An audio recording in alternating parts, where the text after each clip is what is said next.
There's something about cold water that really terrifies some people. So, in rebirthing, once you've got through doing dry rebirthing and being able to breathe yourself through any resistances that come up during a session, you're then ready to go on to, first of all, warm water rebirthing and cold water rebirthing.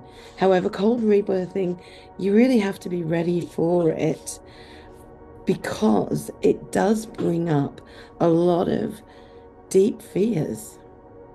Simply going into that cold water environment, and even a few degrees cooler than body temperature for some people, is really difficult. Cold water also brings up fear of death and going through a death situation, which is what happened to me in my second cold water session I had. I was feeling very cold as I was breathing, and I suddenly got this vision of icebergs, and in this incredibly cold sea, and I was going into hypothermia, but I kept breathing. I stayed with the breath as my body was shivering, and I wanted to get out. It was in a bathtub. I wanted to get out, but I kept breathing, and I breathed through it. And then I could put my hand out as if to touch one of the icebergs. And my body just felt completely light, and I wasn't cold anymore. And that's the wonderful thing. You get this surge of life energy come into you, and it's amazing. This is definitely not like the Wim Hof technique where you're plunging yourself into cold water. This is the gentle, the feminine way of very, very slowly going into the cold water and adapting to it gradually. And then it'll bring up whatever's needed for you to work through. Now, the first time I had a cold water session, it was in Herakan in the Himalayas. And there's a wonderful stream that, you go bathing in every day at 4 a.m. However, this was in the afternoon, the sun was shining, and my facilitator just said, right, go straight in. I had my snorkel on. I was under there. Within 5 minutes, the cold had gone to my bone and I couldn't handle it. It was hard. It was really, really hard. And so, after 15 minutes, I got out, and that evening, my nose started running. That's not the way to do cold water rebirthing. Doing it gently is the way. I have her story about the whole thing. Leonard, I think it was in 1979, was the first rebirthing gathering. It was at Snowmass in Colorado. And so it was either the summer of 78 or 79. I mean, there was a group of us, went up into the mountains, or we were already up in the mountains in Snowmass, but we went further on this little hike. And he said, now we're going to breathe into the cold water, right? And there was just this stream coming down. And I said, why? And he said, he didn't say anything really. I mean, he just said, go in and breathe, right? So having known him since 1975, I thought, okay.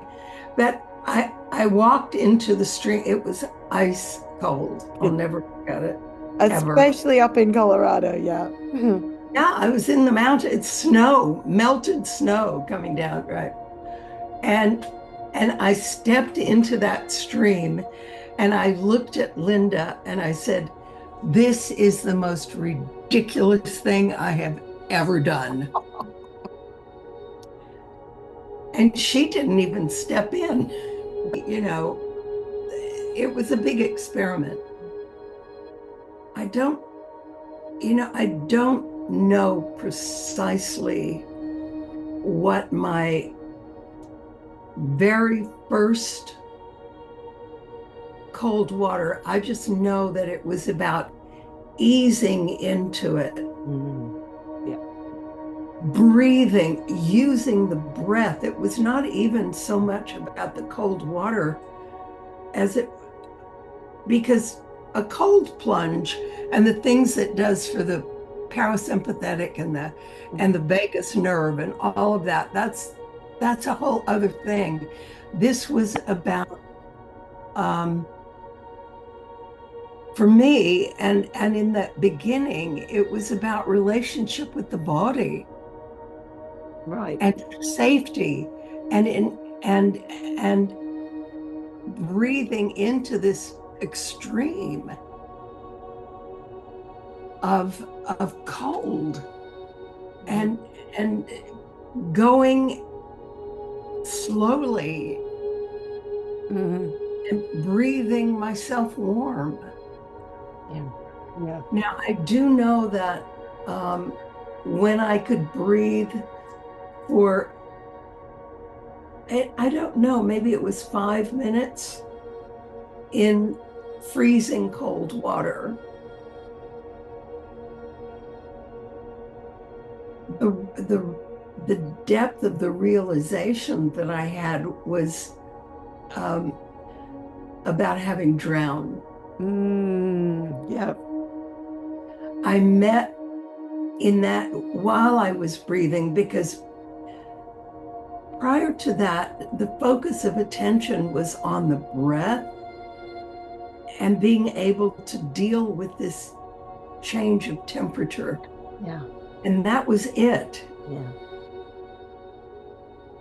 And as I was breathing then with my whole body in 30-degree water and keeping myself warm.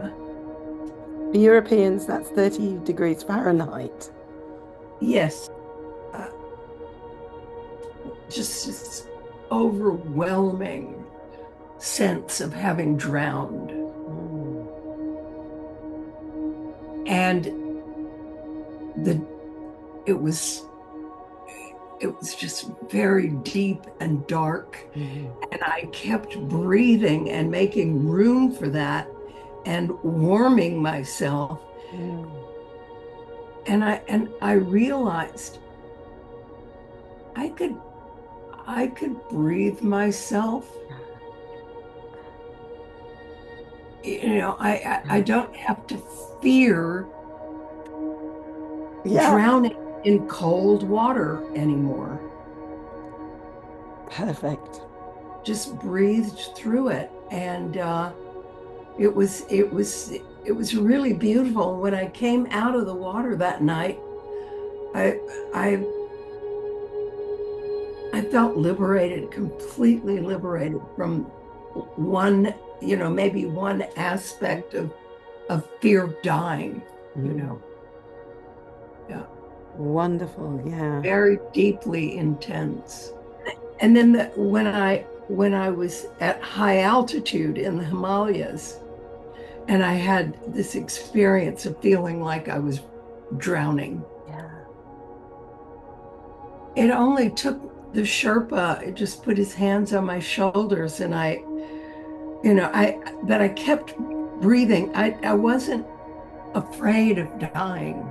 I wasn't afraid that I was going to drown, but it felt like I was drowning. I knew that I could breathe. I knew that I could keep breathing enough oxygen. There was enough to keep my body going until maybe I could get down at a lower altitude. Yeah. But he put his hands on my shoulders and just said, "Now you can take a deeper breath." And I relaxed. and took even more air in. And I know that I would have panicked if I hadn't had that earlier experience in cold water. Yeah. Yeah. I mean, the impact it has is phenomenal. Yeah. Yeah. But the cold water, that's why, I've gone through periods where I will go into cold water for 20 minutes in the bathtub, to stimulate the mitochondria and all of that. But for me, cold water breath work is not about that. No, it's easing into it slowly. It's going into it slowly, which means that you have to breathe. I mean, it's not like boom, it's being able to regulate and work with my body. Yeah. Regulate my temperature.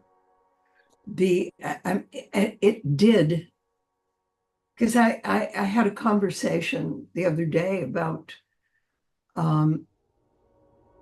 breath work and a woman's experience, which was very interesting.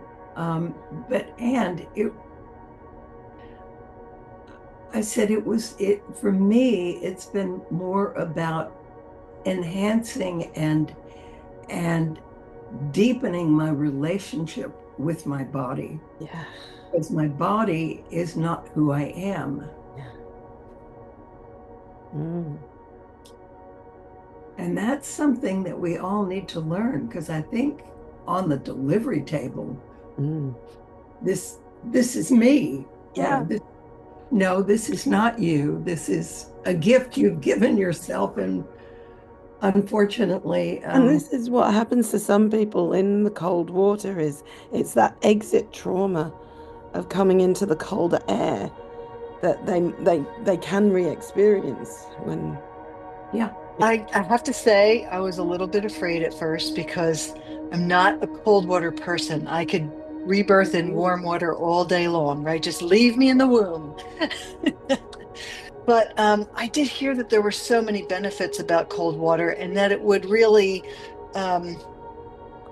really help with fear, right? And I know that most of my life, I lived being ruled by fears. And so I was willing to get in and willing to try it. I will say the first time it was easier because it was in a pool. So, and it was not a warm pool, it was definitely a cold pool. What was interesting for me is the breath starts as soon as your foot hits the water, right? You're breathing already. So you're really kind of acclimating as you're getting in, and nobody rushed me, which was good. We just took our time getting in and getting to eventually be fully submerged with the snorkel. And what's interesting to me is there were moments of absolute warmness, like I felt comfortable, right? Because I think you get to a place that you're still, but then when you move a little bit, you feel the coolness. And then, just as you're really kind of getting into it, the shivers happen, right? The shivers, but they would come in waves, and then, but if you keep breathing, it's like emotion, right? It passes. It just keeps passing. But you can just keep shivering, and then you'll relax. And then your body will shiver again and get all tense, and then you'll relax. And the secret is to just keep breathing. And I think that that's the fear being processed, right? If you stay in, and like you said, what makes you push through? You just know that that you're letting go of some fears, right? You're letting go of stuff. Even if you don't know exactly what it is, you're just letting go of it. You don't have to go through the garbage, right? When you take it out, you just let go of it.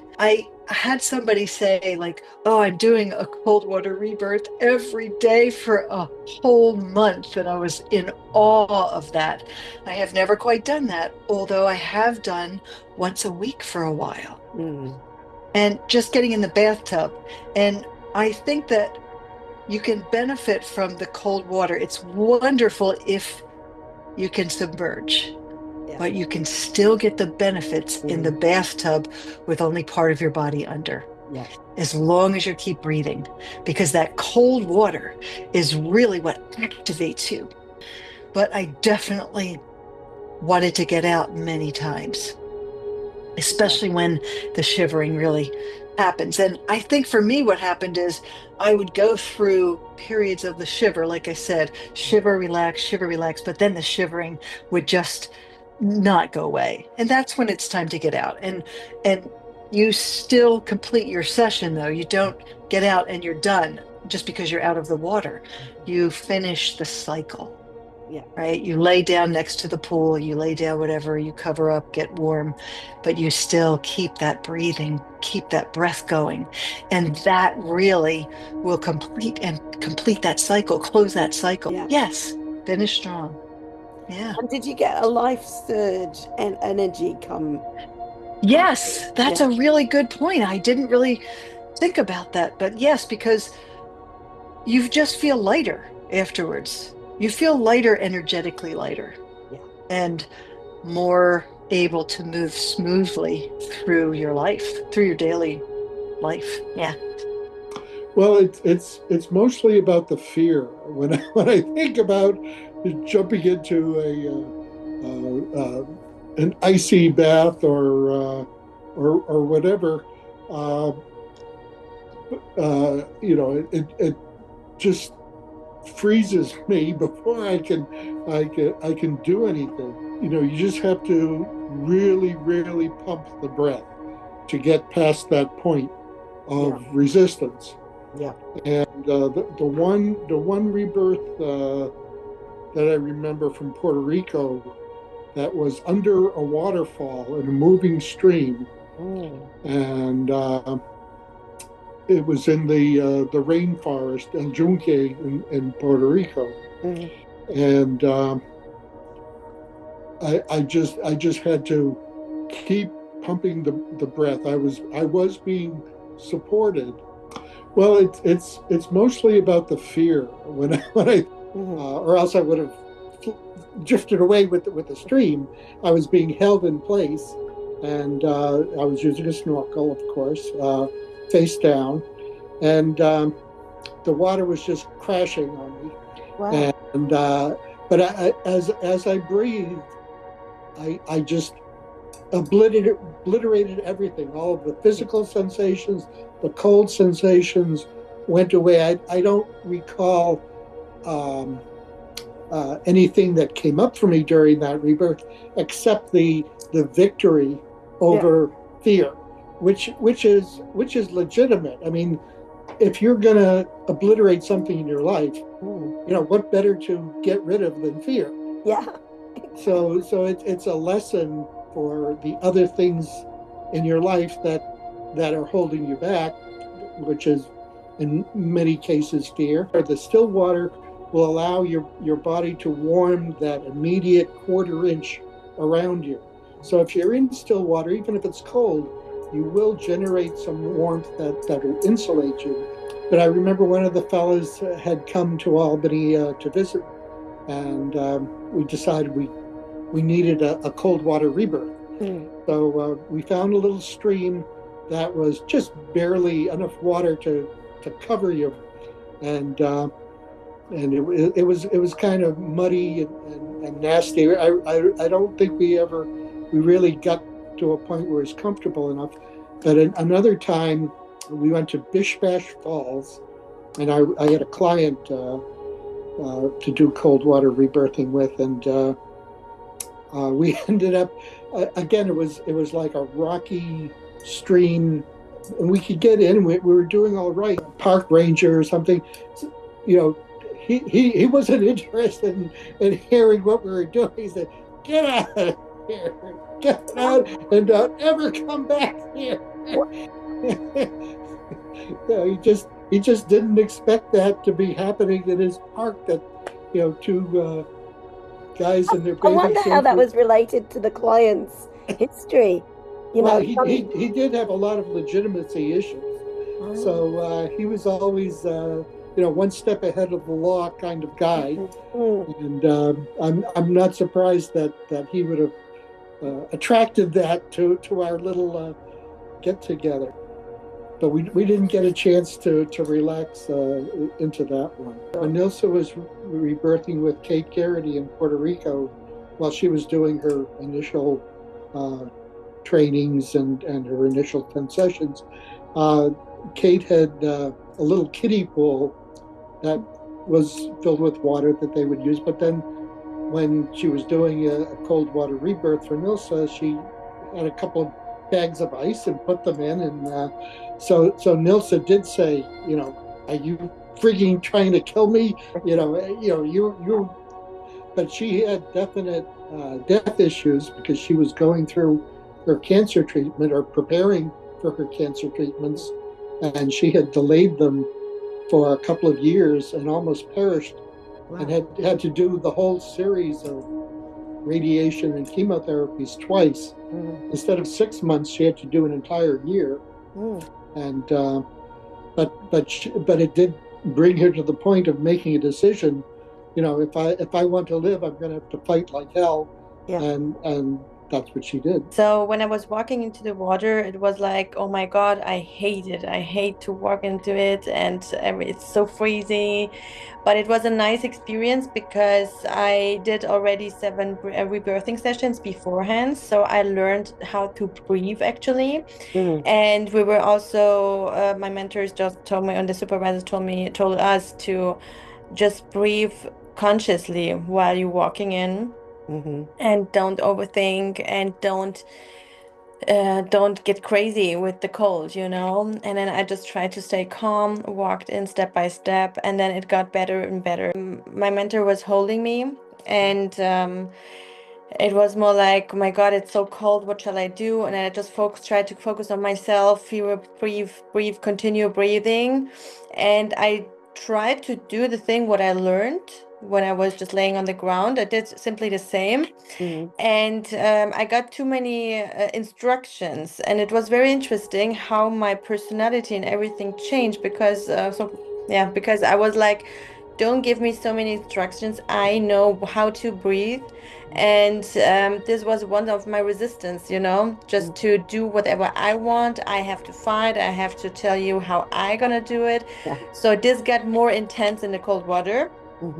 And I was more harsh. And then after a while, I was like, my mentor was like, okay, breathe however you want. And I was like, okay, thank you. I just continued breathing, and then I was in the middle of the session without even recognizing it, And I had feelings like tickles all over the body. So it was like, oh my God, what's that? And I thought it's a cold. I thought it's a cold, but it was actually the vibration, the body sensations, and also the tetany, but which I just realized afterwards. So after I got out of it.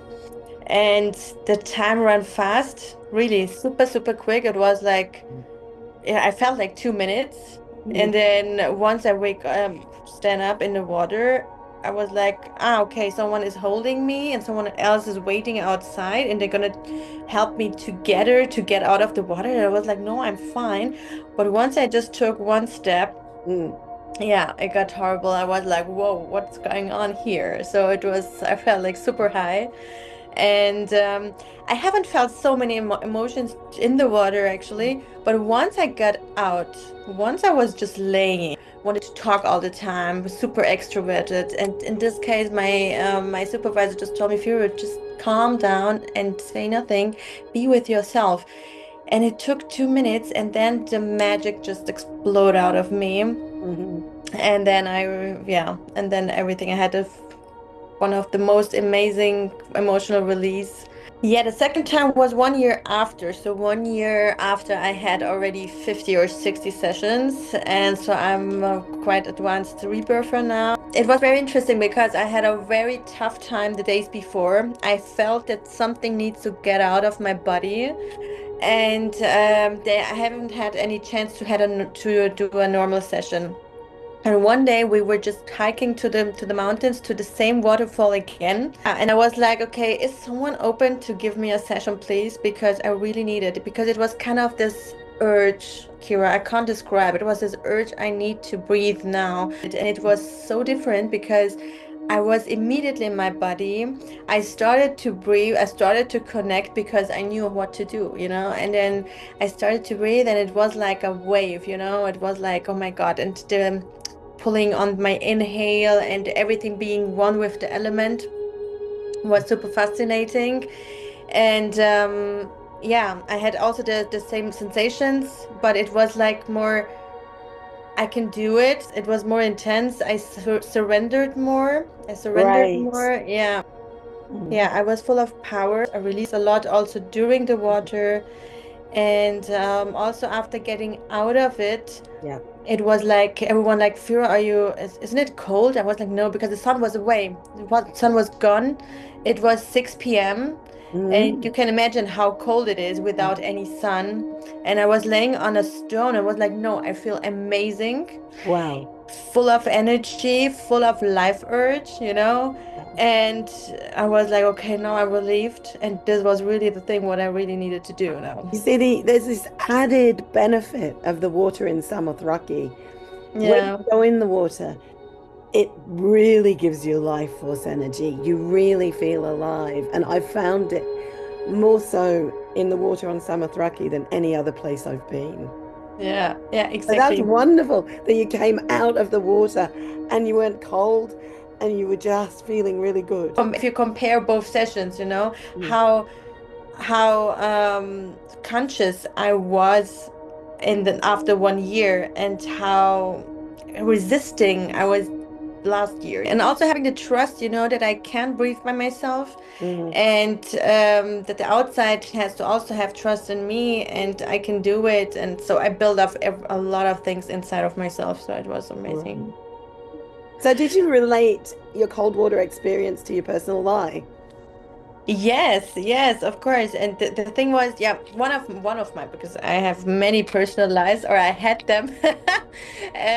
One was no one trusts me. It comes from my childhood, from family wise, without getting into the detail now, but it was like, let me breathe how I want, and I know how to breathe. You know me now since 8 sessions. Let me breathe. Don't give me instructions, And then the instructions came again, and I was like, leave me, let me. And it was like the same habit or reaction like in my childhood with my parents. But in that moment, perfect. I love that. And in the moment he was like, okay, Firo, just breathe as you want. And I was like, thank you. I remember that. I was like, thank you. And I was breathing. Yeah. And then it worked. I surrendered, Ciara. You can't believe, And it was this click made me, and my mind was like, wow, if you just trust me. And it was also a realization that I can also trust myself. Perfect. Yeah. To trust myself. And if I know how to breathe, if I tell it to someone, it's true. It's not always a resistance. It's not always that I want to prove myself also to prove anyone else. And I think that facilitators often forget as well that if you're continually giving instructions, it keeps you in your head. Exactly. Yeah. Especially if someone knows themselves, especially that's why I think, in my opinion, because I'm also a mentor, and it's very important to listen to the client. Absolutely. Yeah. The golden rule is to listen. Yeah. Exactly. To listen, and also trying different things, not stucking always in them, their behavior and instruction, or how they learn to breathe, because everyone is different, And then if the client was like, okay, just let me breathe as I want, okay, let's have a try and see how it goes. Yeah.